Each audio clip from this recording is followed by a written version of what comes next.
It's Jane Ty here, and I wanted to talk to you today about staying connected.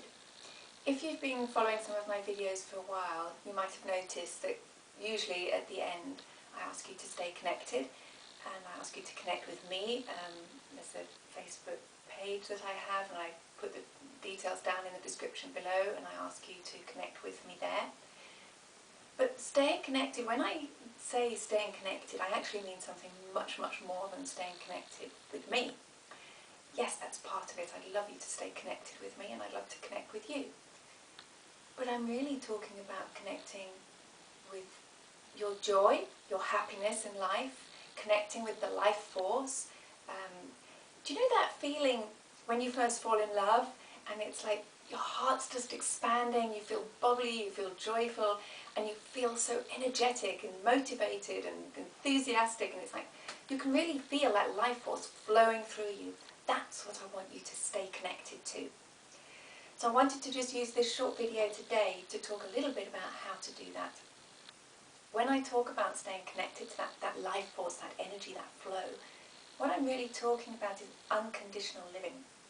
That means not having your happiness determined by the conditions that are going on in your life, by other people, by the things that happen, but being able to stay in that place of energy and life and glowingness, in spite of what's happening around you. Now that's really quite a challenge, and most people find that really quite a difficult concept, because of course things affect your emotions, they affect your feelings. But they don't have to.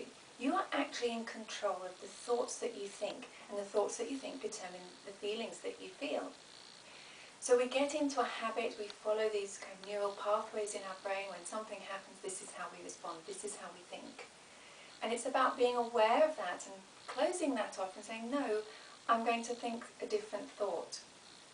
Now, the different thoughts, there's really three areas that I'd like you to think about focusing on when you do this.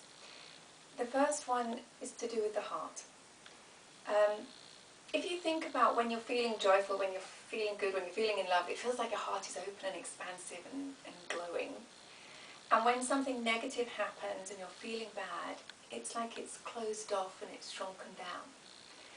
So the first thing to focus on is staying open and keeping that heart space open no matter what's going on around you. So noticing as soon as your heart begins to close, and actually saying, no, I'm going to keep it open in spite of what's going on, and allowing any negative feelings to just kind of flow through it rather than closing them in and holding them in there. So the first thing is to determine to keep your heart open no matter what, to keep that love feeling there no matter what's going on around you. The second thing is what you focus on. So when something negative is happening and you're feeling that heart closing down, you've decided to stay open, focus on something that makes you feel better, even just a little bit better than what's going on. It's really hard if you're trying to focus on what's good about that situation. So my suggestion is to focus on something else in your life that feels good, even if it's just to look up to the sky and say, aren't the clouds wonderful today? Or to look, nature's a really good place to go to get that focus of something that feels a bit better. But you could do it thinking about somebody in your family, your children, a pet, anything that makes you feel a little bit better. Don't try and look for it in a situation that's already feeling bad. Look for it elsewhere in your life, just to get back into that feeling of, oh, there is something good in my life. And the third thing to do, when you've got a little bit into that space where you're working, you're keeping your heart open, you're allowing the bad feelings to flow through, you're focusing on something that's good, is then you can look at that situation that's negative and look for the gift in it. There's always a gift in every situation, a gift of learning, an insight, something. So always look for the positives in the situation. Maybe it's opening up another opportunity.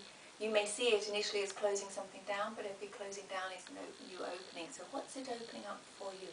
What possible gift could there be in that situation? And if you do those three things, then you're allowing yourself to live unconditionally. You've made a decision. I am not going to allow the conditions of my life to affect my happiness. And anytime those thoughts come in, that do start to affect your happiness, ask yourself, am I willing to allow this, to allow anything to take me out of that place of happiness? Because ultimately, what we want out of every situation is to be happy. We're always looking to be happy, so why not just be happy rather than expecting the conditions in your life to make you happy? I hope that's given you some things to think about and to work with. Don't allow anything to cut off that flow of life force that's flowing through you all the time, that happiness, that bubbliness, that joy. Stay with it, stay connected to it, and please stay connected with me.